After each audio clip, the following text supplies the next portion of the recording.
اعوذ باللہ من الشیطان الرجیم، بسم اللہ الرحمن الرحیم۔ السلام علیکم ورحمۃ اللہ وبرکاتہ۔ مومنین، یہ سامنے باب القبلہ مولا عباس علیہ السلام ہے۔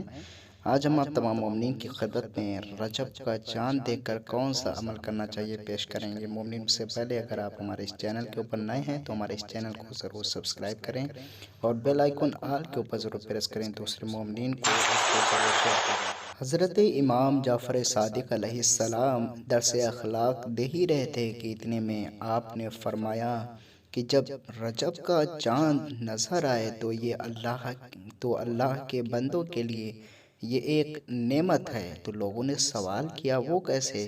تو آپ نے ارشاد فرمایا کہ جب رجب کا چاند نمودار ہوتا ہے تو اللہ جنت کے دروازے اپنے بندوں کے لیے کھول دیتا ہے۔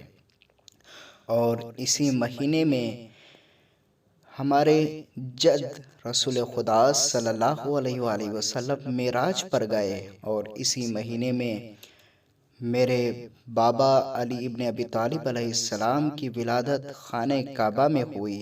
جو شخص بھی اس مہینے رجب کا چاند دیکھ کر 27 مرتبہ نعت علی کا ورد کرے، اس کے بعد دعا مانگے، خداوند عالم اس کی دعاؤں کو مستجاب کرے گا، قبول کرے گا۔